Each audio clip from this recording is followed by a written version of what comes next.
You need to step back, ma'am. You are not authorized to board this aircraft." The captain's voice was like granite, hard, cold, and unmoving.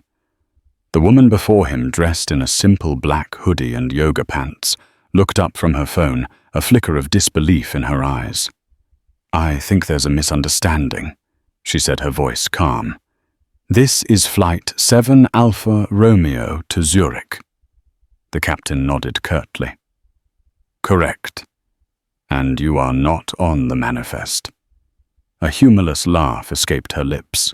"I don't need to be on the manifest," she stated, stepping forward. He blocked her path. "Ma'am, I won't ask again." She finally met his gaze, the calm vanishing replaced by a glacial fire. "You're right," she said. "You won't ask again? Because I don't get on the manifest. I own the manifest. I own the plane. And as of this second, you are fired." Dr. Evelyn Reed did not walk. She glided. At 34 years old, she had cultivated an aura that was equal parts untouchable genius and apex predator. Her company, Aura Innovations, had single-handedly revolutionized the biometric security industry with its flagship product, a seamless AI-driven identity verification system that governments and Fortune 500 companies were scrambling to acquire. She had built her empire from a college dorm room, fueled by ramen caffeine and a rage against a world that had consistently underestimated her. Today, that rage was a quiet, simmering pilot light. She was on the cusp of the biggest deal of her life, a multi-billion-dollar contract with a consortium of Swiss banks that would cement Aura Innovations not just as a market leader, but as a global standard. The final negotiations were in Zurich, and time was a currency she couldn't afford to waste. Her chariot was a Gulfstream G700 tail number N481AR.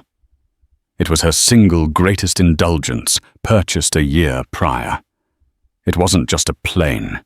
It was a statement, a $75 million declaration that the little girl from Inglewood, who was told her ambitions were unrealistic, now owned the sky. The jet's interior was a testament to her precise minimalist taste, cream leather, dark ebony wood, and brushed platinum fixtures. It was a sterile, beautiful sanctuary where she did her best work.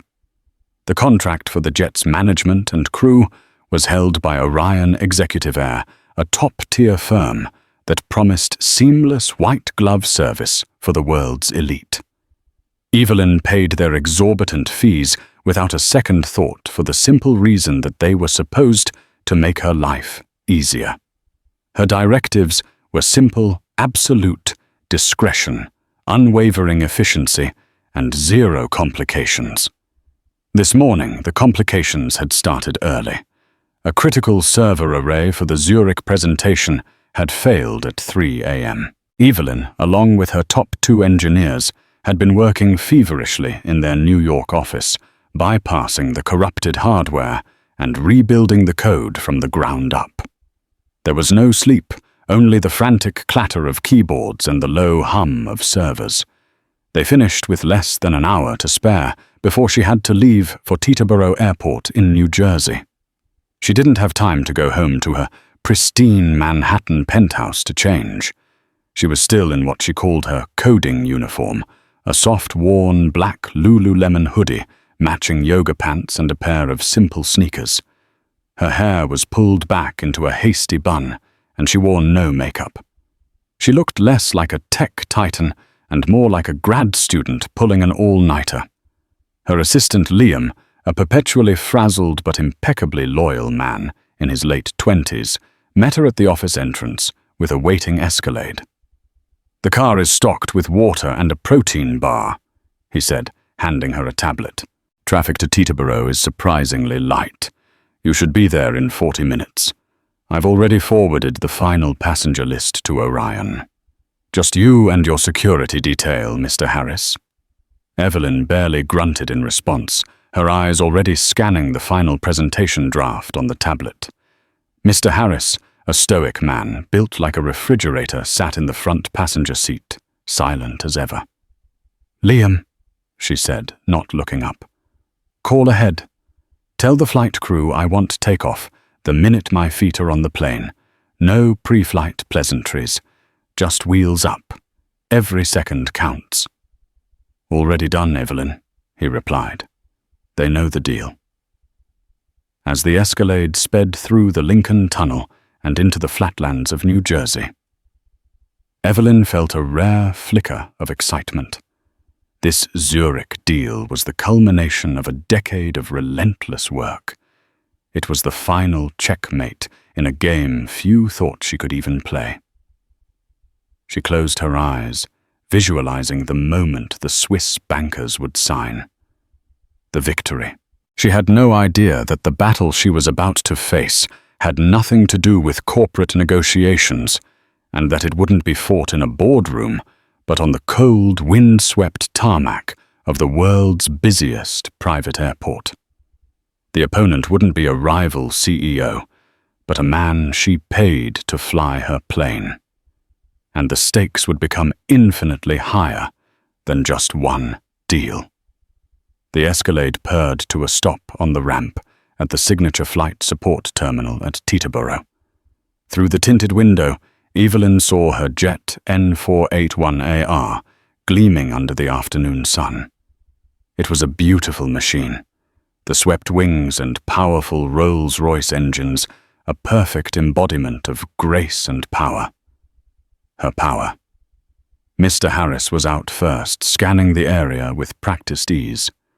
Evelyn slid out after him, tablet still in hand, her mind 1,000 miles away, already in Zurich. She strode toward the jet, the scent of jet fuel sharp in the air. At the base of the air stairs stood a woman in a crisp, tailored uniform, the flight attendant. She was young blonde and had a smile that seemed professionally affixed, but her eyes did a quick, dismissive up-and-down scan of Evelyn's attire. The smile faltered for a fraction of a second. It was a look Evelyn had seen 1,000 times in her life, from teachers, from investors, from rivals. The look that said, "You don't belong here." Evelyn ignored it. She was used to it. She had a plane to catch. "Welcome aboard," the flight attendant, whose name tag read Chloe, chirped with forced brightness. As Evelyn placed a foot on the first step, a man appeared at the top of the stairs, blocking the entrance to the cabin. He was tall, in his late 50s, with silvering hair and a jaw that looked like it was carved from stone. The 4 gold bars on his epaulets identified him as the captain. "Hold on a moment," he said. His voice was deep authoritative and carried a tone of immediate suspicion. Evelyn paused, annoyed at the delay. "Is there a problem, Captain?" "I'm Captain Marcus Thorne. I'm going to need to see your identification and boarding authorization," he said, his eyes as critical as the flight attendant's. Evelyn frowned. This was unusual. In the dozens of flights she'd taken on her own jet, no one had ever asked for her ID on the tarmac. That's what the FBO fixed base operator was for. The seamlessness was the entire point of private travel. "My assistant Liam handled all the authorizations with Orion," she said, her patience thinning. "I need to get in the air. Now." "I understand," Captain Thorne said, though his tone suggested he didn't. "However, there was a last-minute manifest update less than an hour ago. The FBO cleared you at the gate, but per our security protocol, any unvetted last-minute additions to the manifest require secondary verification by the captain. I don't have a file photo for a Dr. Evelyn Reed, and frankly, you don't fit the profile of the aircraft's owner." The phrase hung in the air, thick and poisonous. "You don't fit the profile." Evelyn felt a familiar coldness seep into her veins. It was the same old story, just at a different altitude. A black woman in a hoodie couldn't possibly own a Gulf Stream. Fit the profile, she repeated, her voice dangerously quiet. And what profile is that, Captain? Chloe, the flight attendant, shifted uncomfortably at the bottom of the stairs. Mr. Harris, standing by the car, took a half step forward, his hand twitching almost imperceptibly. Captain Thorne seemed oblivious to the precipice he was standing on. My duty is to the safety and security of this aircraft and its registered principal. I have a name, Dr. Evelyn Reed, but no visual confirmation. You could be anyone. A protester, a corporate spy, anyone.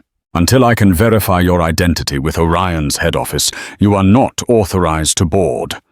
The condescension was breathtaking. He spoke to her as if she were a lost child, or worse, a threat. So let me get this straight, Evelyn said, her voice dripping with acid. You see a black woman in a hoodie, and your first thought is corporate spy, not owner, despite the fact that my car was just driven onto the tarmac to this specific jet, and my security detail is standing right there. I'm just following protocol, ma'am, he said, his jaw tightening. The word ma'am was a weapon meant to placate and dismiss simultaneously. There was a security flag on the late manifest change. I have to be cautious. This was the moment. The breaking point. All the exhaustion from the all-nighter, the stress of the Zurich deal, and a lifetime of microaggressions and outright racism boiled over into a single, crystalline point of fury. She was done being patient, done explaining herself, done fitting into other people's boxes. She pulled out her phone. She didn't raise her voice. She didn't scream. Her words were colder and sharper than a surgeon's scalpel. "Mr. Harris," she said. Her eyes locked on Captain Thorne. "Please get the tail number of this aircraft for me." "November 481 Alpha Romeo," Harris recited instantly. Evelyn scrolled through her contacts and pressed a number. It rang once. "Richard Sterling's office. This is Dr. Evelyn Reed. Get him on the phone. Not in a minute. Not in 10 seconds. Now." There was a frantic shuffling on the other end. Richard Sterling was the CEO of Orion Executive Air, a man who prided himself on his client relationships, a man whose company she paid over $1 million a year. "Evelyn, what a surprise. Is everything all right with the flight?" Sterling's voice was slick with the practiced charm of a man who managed billionaires. "No, Richard, it is not," she said, her gaze still fixed on the captain, who was now starting to look uneasy. "I am standing on the tarmac at Teterboro, in front of my jet N481AR, and your captain, a Mr. Marcus Thorne, is refusing me entry." "What? That's impossible. There must be a mistake," Sterling stammered. "Oh, there's a mistake, all right," Evelyn said, "and I'm about to correct it. Richard, are you familiar with Clause 12B of my management contract?" "Clause 12B, I'd have to—" "Don't bother," she cut him off. "It's the owner's discretion clause.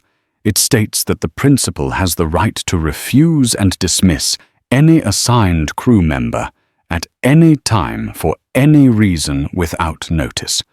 Richard, I am invoking Clause 12B. Captain Marcus Thorne is fired, effective immediately." A stunned silence came from the phone. Captain Thorne's face went from smug certainty to pale shock. "Fired," he mouthed. "And I'm not done." Evelyn continued, her voice devoid of all emotion. His co-pilot, who has been standing silently behind him, complicit in his idiocy, fired. And the flight attendant, Chloe, who looked at me like I was something she'd scraped off her shoe. She's fired too. The entire crew, Richard. Pack their bags. Get them off my property. I want a new crew here in 90 minutes, or I'm cancelling my contract with Orion, and my lawyers will be spending the next decade suing you for breach of contract and gross discriminatory conduct. Am I clear? Evelyn, please, let's be reasonable, Sterling pleaded. Marcus is one of our best men, a 20-year veteran. His 20 years of experience just taught him to be a prejudiced fool, Evelyn snapped. The clock is ticking, Richard. 90 minutes. She hung up. She looked up at Thorne, whose face had drained of all color. Get off my plane! The 3 crew members stood frozen, their careers evaporating before their eyes on a sunny New Jersey tarmac. They had made a catastrophic miscalculation. They had assumed the woman in the hoodie was nobody. They had just learned in the most brutal way possible that she was everybody. The silence that followed Evelyn's decree was heavier than the G700 itself. It was a vacuum sucking the air and arrogance out of Captain Thorne. His mask of professional authority crumbled, revealing a man utterly adrift. The co-pilot David, a younger man who had been a silent observer, now looked like he was going to be sick. Chloe, the flight attendant, just stared, her mouth slightly agape, the professionally affixed smile long gone. You can't be serious, Thorne finally managed to say, his voice a hoarse whisper. Evelyn simply arched an eyebrow.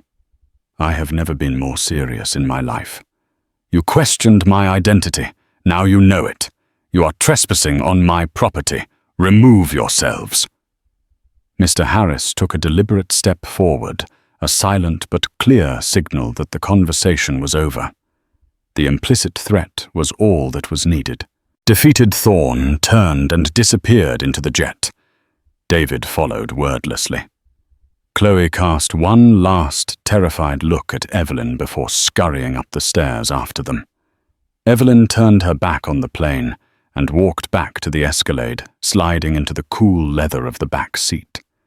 She was trembling not from fear, but from pure, unadulterated adrenaline. The fury was still coursing through her. She had been tested, and she had not just won. She had annihilated. Her phone began to buzz incessantly. Richard Sterling. She ignored it. Then a text message came through. New crew is being scrambled from our Westchester base. ETA 75 minutes. My deepest, most sincere apologies. We will make this right. Evelyn scoffed. Make this right? There was no making this right. There was only setting an example. Liam called, his voice frantic. Evelyn, I'm getting alerts from Orion. What happened?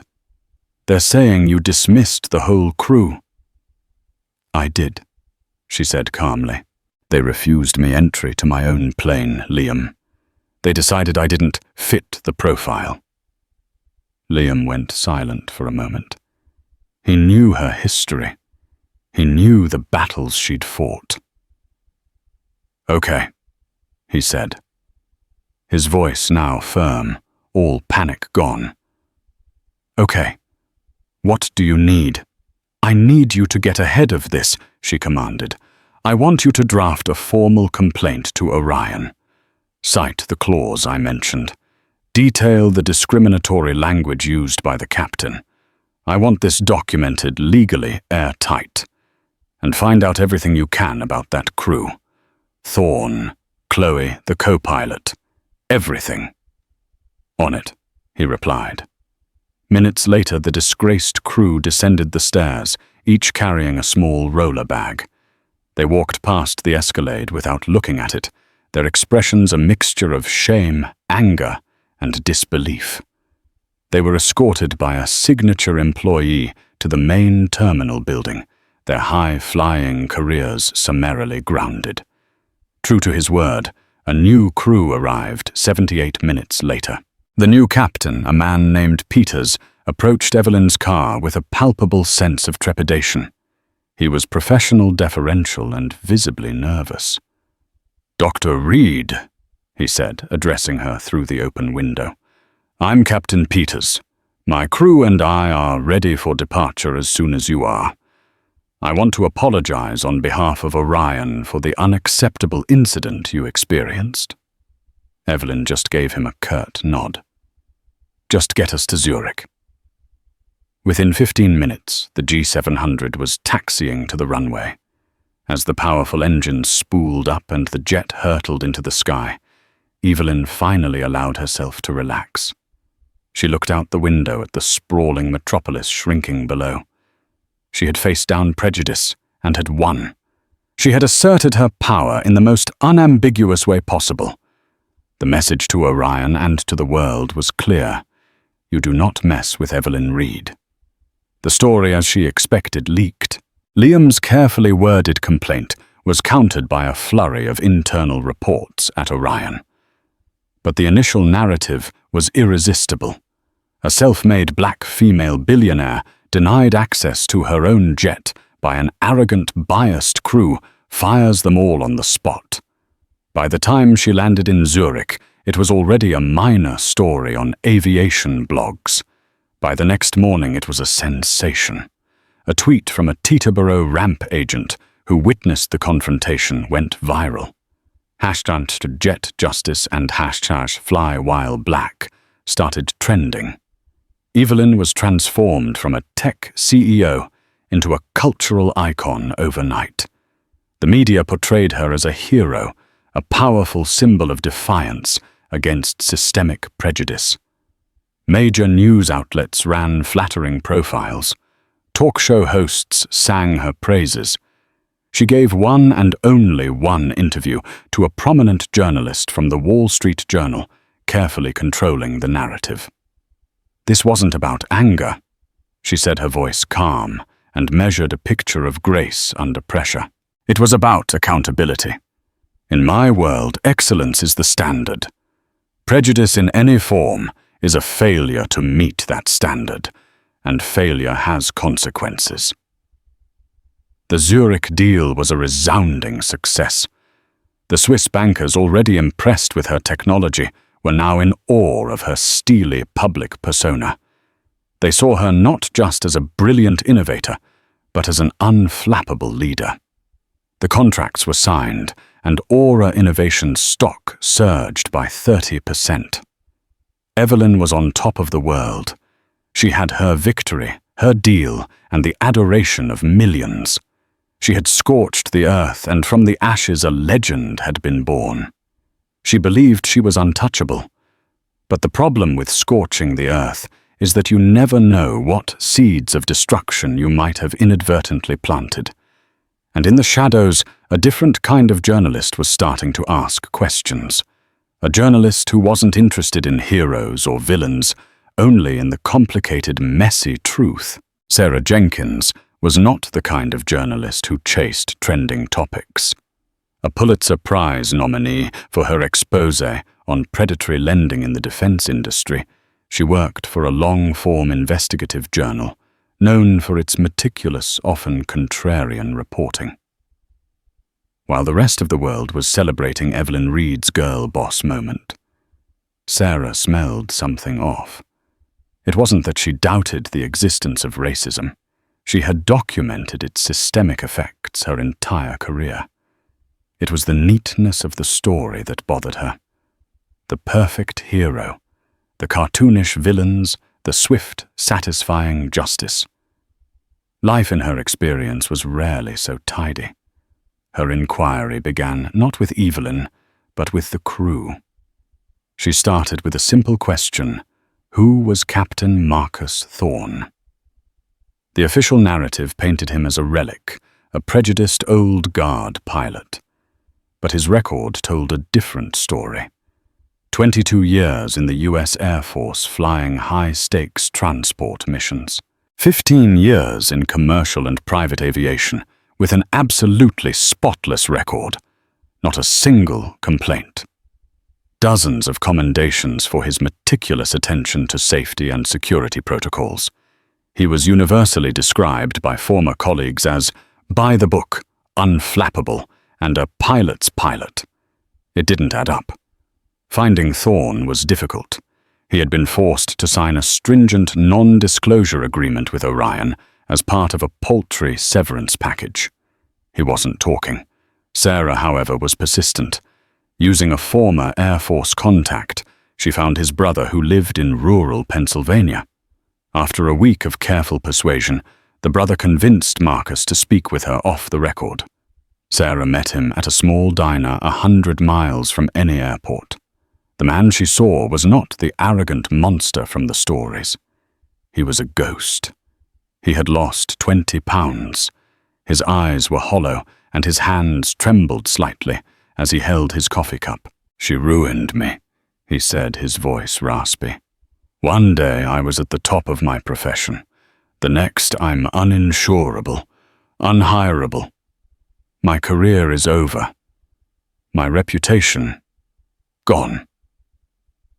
"Tell me what happened, Marcus," Sarah said gently. "From your perspective." Thorne took a deep breath. "It was the protocol. That's all it was. We got a manifest update less than an hour before arrival." "That's a red flag. The update came from a junior assistant's email, not from the usual secure portal. Another red flag. The name Evelyn Reed was on it, but the passenger ID field was corrupted. It just showed a string of numbers. That's a major security flag." Sarah leaned forward, her pen poised. "A security flag Evelyn's team never mentioned that." "Of course not," Thorne scoffed. "My instructions drilled into me by Orion's own security chief are explicit any last-minute manifest anomaly, especially one originating from an insecure channel, requires the pilot in command to perform a visual ID check against a company file photo or government-issued ID. I didn't have a file photo, so I asked for ID." "She claims you told her she didn't fit the profile," Sarah pressed. A flash of anger crossed Thorne's face. "I said the situation didn't fit the profile of a secure arrival. The corrupted manifest, the unverified source. Not her, but she twisted it. She wanted it to be about race. Maybe for her, everything is. I don't know. But I saw a potential security breach, not a skin color. My job is to protect the asset, the plane, and the principal. What if she wasn't Evelyn Reed? What if she was someone posing as her to get on that plane and sabotage it? Or worse?" He slumped back in his seat. "Did I handle it with perfect grace? Maybe not. I was tired. It was my 4th flight that week. And yes, she was dressed. Unexpectedly. Maybe my tone was off. But my actions were 100% by the book. Orion's book. They threw me under the bus to protect their billion-dollar client.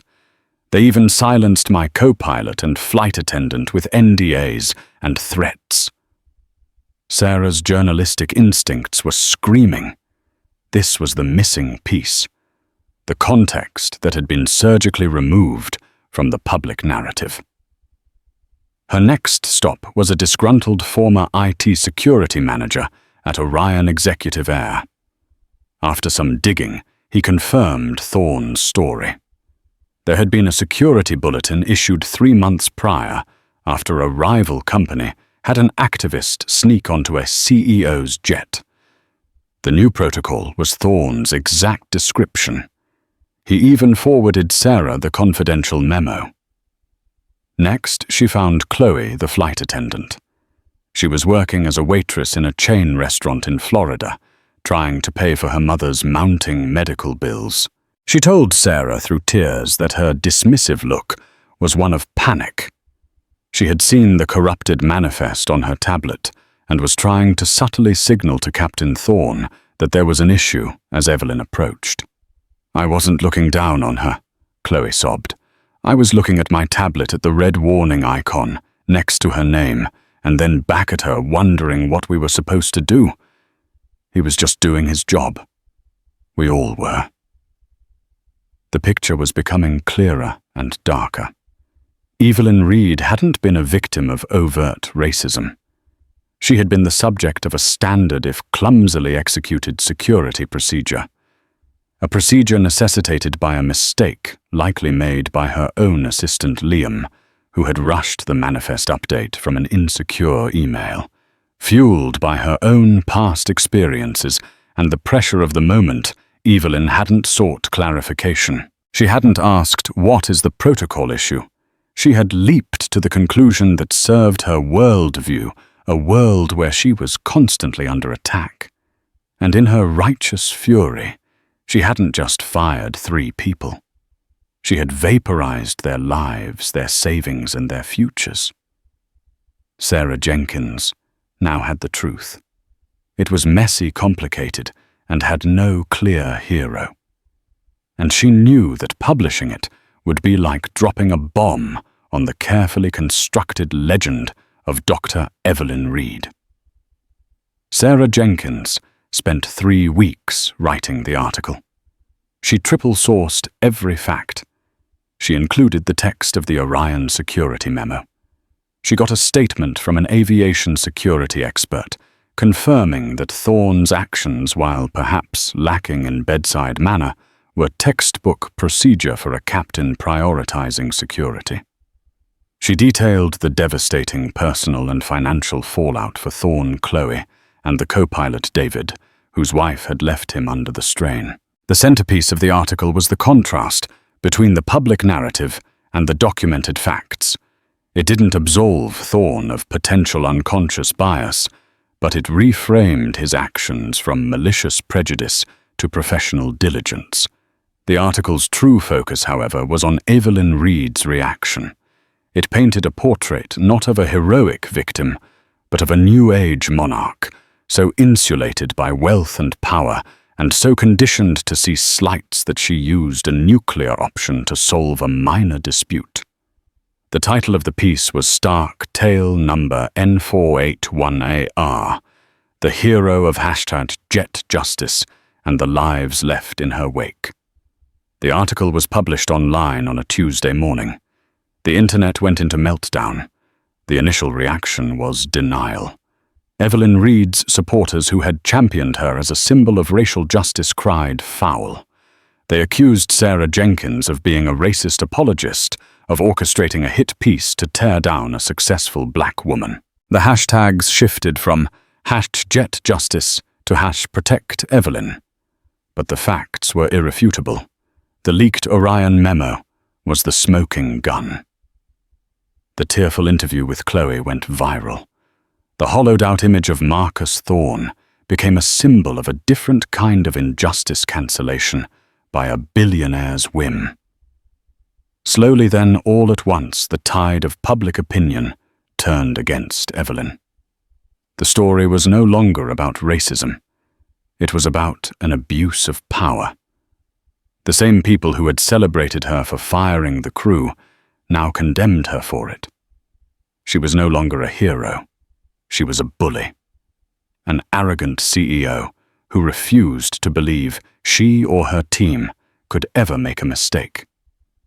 The fallout in the corporate world was swift and brutal. The board of Aura Innovations, who had basked in the glow of her positive PR, were now horrified.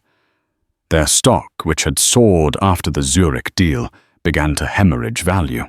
The brand was now associated not with cutting-edge security, but with corporate cruelty and unchecked ego. The Swiss bankers from the Zurich deal were particularly appalled. Their culture valued discretion, stability, and quiet competence above all else. Evelyn's public drama, first her celebrated victimhood, and now her exposed ruthlessness, was the antithesis of their ethos. Whispers began in the financial press that the consortium was invoking a reputational risk clause in their contract, looking for a way out. Evelyn, ensconced in her penthouse, was in a state of siege. She was livid, viewing Sarah Jenkins's article as a personal betrayal by the media that had built her up. "They're trying to destroy me, Liam," she seethed, pacing her vast living room. "This is what they always do. They can't stand to see a black woman with this much power." Liam, for the first time, did not agree. He looked pale. Evelyn. The manifest. The security flag. Was it my fault? Did I send it from the wrong email? Evelyn stopped pacing and glared at him. Don't be ridiculous. This is not about a technicality. It's about a racist captain who insulted me. You will not entertain this nonsense. But the seed of doubt was planted. The board called an emergency meeting. Evelyn strode in, expecting to command the room, as she always did. Instead, she was met with a wall of cold, anxious faces. The chairman, a man who had been her staunchest supporter, spoke first. Evelyn, this is a catastrophe, he said, his voice grim. The Swiss are pulling out. They've officially put us on notice. The stock is down 46%. We've lost $5 billion in market cap in a week. The brand is toxic. So we fight back, Evelyn shot back. We issue a statement, we discredit this journalist. We can't, another board member interjected. Her facts are solid. Our own internal review confirms the security protocol story. We look like bullies, Evelyn. Worse, you look like a liar. The words hit her like a physical blow. Liar. Her entire career was built on the unimpeachable truth of her intellect and the quality of her code. What are you saying? She whispered. The chairman sighed, the sound echoing in the silent boardroom. The board has had a vote of no confidence. We're asking for your resignation as CEO of Aura Innovations. You can remain on the board as a founder, but you must step down from all executive duties, effective immediately. It was a corporate execution. The company she had bled for, the empire she had built from nothing, was being taken from her. She had won the battle on the Tarmac, but the war for her own creation was now definitively lost. In her quest for accountability from others, she had created a world in which she had none herself. The scorched earth policy had finally burned down her own house. Resignation was a gentle word for what happened. It was an ousting. The press release was couched in corporate jargon about a new direction and thanking Dr. Reed for her visionary leadership. But everyone knew the truth. The Queen had been deposed. Evelyn retreated to her penthouse, the silence of the space now deafening.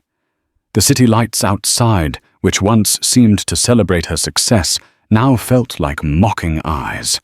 She stopped taking calls. She fired Liam, blaming him in a fit of rage for the initial manifest error, the final desperate act of a leader who could not accept her own culpability. The world moved on with brutal speed. Aura Innovations appointed a new, safe, unremarkable CEO who immediately went on an apology tour. He settled a multi-million-dollar lawsuit with Thorne, Chloe, and David for wrongful termination and defamation. The press release for the settlement included a public apology from the company, but not from Evelyn to the former crew. This was perhaps the cruelest cut. It was a public corporate admission that she had been wrong. One evening, months later, Evelyn was scrolling aimlessly through a news feed when she saw a headline from a major aviation journal. Delta hires Captain Marcus Thorne for senior training role, citing impeccable judgment under pressure. There was a photo of Thorne looking older and grayer, but standing tall in a new uniform. He had been vindicated. He was hired not in spite of the incident with Evelyn, but because of it. In a post-9/11 world, an airline wanted a pilot who would follow security protocol to the letter, even in the face of a furious billionaire. His perceived flaw had been rebranded as his greatest strength. The article mentioned that a portion of his settlement had been used to create a legal defense fund for aviation professionals who face wrongful termination. He had turned his ruin into a cause. Evelyn threw her tablet across the room, where it shattered against a marble wall. The karma, however, was not yet finished with her. The true gut-wrenching blow came a year after her ousting. Aura Innovations, under its new risk-averse leadership, was struggling to innovate.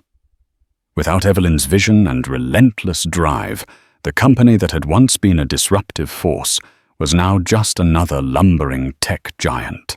Its stock stagnated. A rival company led by a young, hungry innovator who reminded the world of a younger Evelyn Reed released a new biometric system that was faster, cheaper, and more secure than Aura's. It made her life's work look obsolete overnight.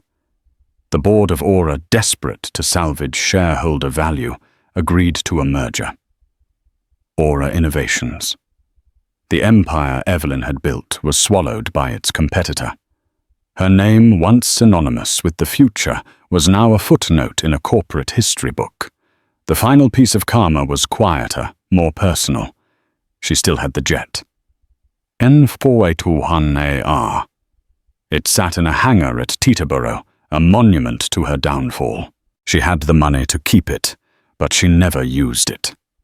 The very sight of it made her feel sick. It wasn't a symbol of power anymore. It was a $75 million tombstone for her career. One day she instructed her financial manager to sell it. The market for used jets was soft. She took a massive loss. The jet which she had once refused a man entry to was now gone. All she had left was the money and the memory. The memory of a cold afternoon on a windy tarmac, where in a single moment of unrestrained pride and fury, she had set a fire that consumed everything she had ever built. She had demanded accountability, and in the end, the universe had held her accountable in the most complete and devastating way imaginable. 2 years, 24 months, 730 days. For Dr. Evelyn Reed, time had ceased to be a currency she spent, and had become a tide that was slowly drowning her.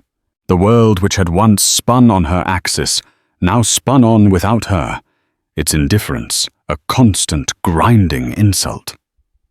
Her ousting from Aura Innovations hadn't been a clean cut. It was an amputation performed without anesthetic, leaving a phantom limb of power that ached with maddening persistence.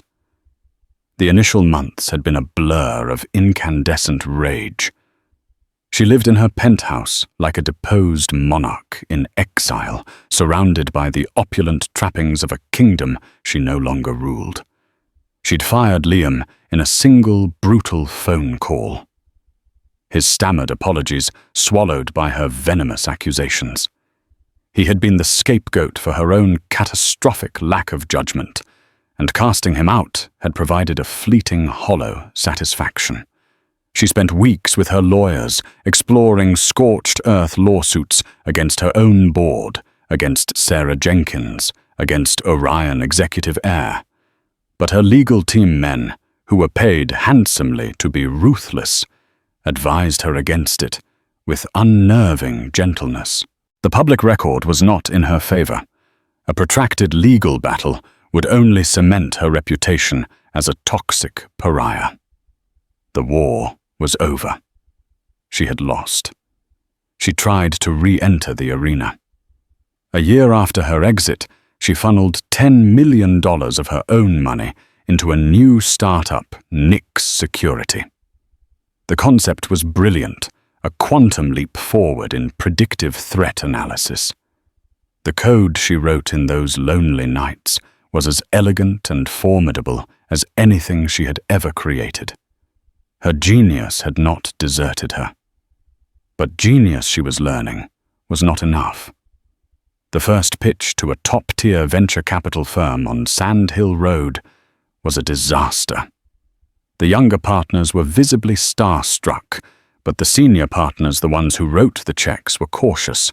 They praised the technology effusively. "Truly revolutionary, Evelyn," one said. But then came the inevitable question. "We need to address the elephant in the room," the lead partner said, steepling his fingers. "The Aura situation. A company's culture is set from the top. We need assurance that our investment will be protected from reputational volatility." Evelyn's composure, so carefully constructed, began to crack. "The aura situation," she repeated, her voice laced with ice, "was a gross mischaracterization of a leader holding her subordinates accountable. It was perceived as an issue of temperament," the VC countered smoothly, "and in this market, perception is reality. We can't back a founder who might become a liability." They passed. So did the next firm, and the next. The feedback was always the same, couched in the bloodless jargon of Silicon Valley: leadership-style concerns, brand alignment issues, managing reputational risk. They loved her mind, but they feared her history. The story of the Tarmac had become her origin story, and her obituary all in one. The brilliant black woman who had stood up to racism had been overwritten by the story of the arrogant billionaire who destroyed lives over a misunderstanding. She was no longer a symbol of aspiration.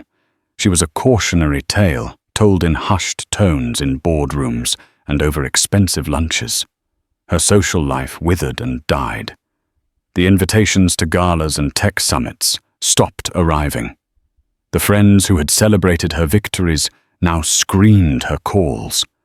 They were business people, and she was bad for business. The sycophants who had once orbited her like moons vanished, seeking a new sun to warm themselves by. Her world shrank to the dimensions of her penthouse, the silence broken only by the hum of the climate control and the distant sounds of a city that thrived without her. She had her fortune, a number on a screen that could buy anything but the one thing she craved: relevance. The impulse that drove her back to Teterboro arrived on a crisp, painfully bright October afternoon. It was the 2-year anniversary of the signing of the Zurich deal, the greatest triumph of her career, which had also been the prelude to her ruin. An automated reminder popped up on her calendar, a digital ghost from a former life. Celebrate Zurich victory. Champagne at the Four Seasons. The irony was so profound, it was almost physically painful. She didn't call for an Escalade. She used a generic ride-sharing app, summoning an anonymous black sedan. As the car sped along the highway into New Jersey, every landmark was a station of the cross on her journey to corporate crucifixion. The skyline of Manhattan, once her conquered territory, so seemed to mock her from across the river. She directed the driver not to the gleaming signature terminal, but to a small, unassuming public space called the Teterboro Airport Observation Park. It was a place she never knew existed, a place for ordinary people. She got out of the car, a woman in an elegant but understated cashmere coat and dark sunglasses, and walked to a cold metal bench. The park was occupied by a handful of plane spotters, hobbyists with long lens cameras and handheld scanners that crackled with air traffic control chatter. They paid her no mind.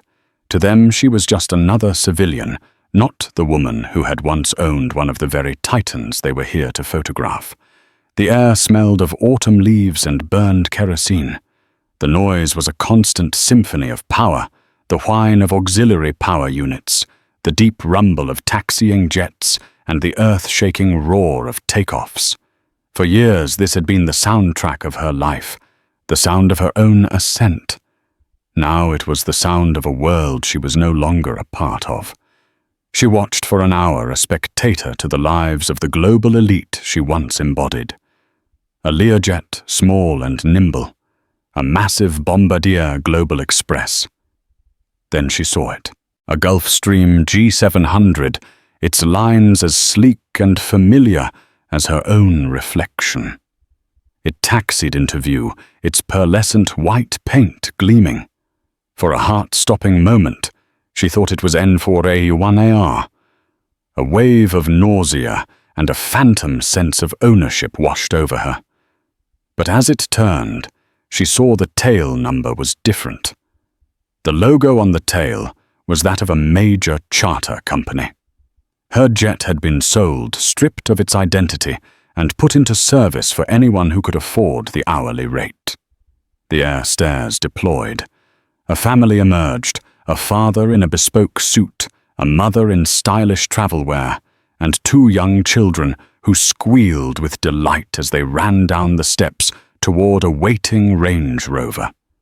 They were a portrait of effortless wealth and happiness. Then the crew descended. A young flight attendant, a co-pilot, and finally the captain. He was talking on his headset, doing a final walk-around of the nose gear. When he turned, the afternoon sun caught his face. It was Captain Peters, the replacement pilot, the man who had flown her to Zurich after the storm. He looked exactly the same. Perhaps a few more lines around his eyes, but he had the same air of calm competence. He finished his call, laughed at something the co-pilot said, and gave the flight attendant a friendly pat on the shoulder. They looked like a team, a normal, functioning, professional team. Watching him, a man whose life was utterly untouched by the drama of that day, was the final devastating blow. His reward for his quiet professionalism was that he got to keep his life. He was still in the sky, still in command, still respected. He was everything she wasn't. She sat on that cold bench, and finally, after 2 years of rage and denial, she allowed the truth to enter. She replayed the scene on the tarmac, but this time she took herself out of the starring role of the righteous victim. She forced herself to see it from the outside. She saw a man, Captain Thorne, whose entire professional existence was built on a foundation of rules, checklists, and protocols. He saw a red flag in his system, a corrupted manifest, an unverified source, and he reacted as he was trained to. Perhaps his tone was off. Perhaps he was tired or intimidated, or even held a sliver of unconscious bias. But his actions were not born of malice. They were born of procedure. And what of her own actions? She had arrived exhausted and stressed, a bundle of raw nerves. She saw his procedural caution through the lens of a lifetime of slights and insults. She hadn't heard a captain enforcing a security rule. She had heard every teacher who ever told her to be more realistic. Every investor who passed on her, every man who ever condescended to her. Thorne became the avatar for all of them, and she had gloried in his destruction. The most painful realization was this: she had a choice. A dozen of them. At any point, she could have changed the outcome. She could have smiled and said, "I understand completely. Captain, security first. Here's my license." The whole affair would have lasted less than a minute. A moment of annoyance, a quick verification, and then the smooth climb to 40,000 feet. She would have made it to Zurich, closed her deal, and her life would have continued its upward trajectory. But she hadn't wanted that. The truth, ugly and sharp, finally pierced her consciousness. She hadn't wanted a solution. She had wanted a fight. She had been spoiling for one. She had wanted to prove that she was powerful enough to swat away anyone who dared to question her. She had used a cannon to kill a fly, and she had celebrated the explosion, never realizing the blast would bring her own fortress crashing down. Her power hadn't been in the jet, or the stock price, or the company name. It had been in her reputation, her vision, her ability to lead. On that tarmac, in a fit of pique, she had willfully exchanged all of that for the cheap, fleeting thrill of absolute dominance over 3 employees. It was the worst trade of her life. A Boeing 737, repurposed for a corporate client, roared down the runway, its engines screaming. It lifted into the air, a symbol of immense power and freedom. climbing into the endless blue. Evelyn Reed watched until it was just a speck in the sky. She felt a profound, absolute stillness. She was grounded. Not just from flying, but from the life she had built, the future she had envisioned, and the person she had once been.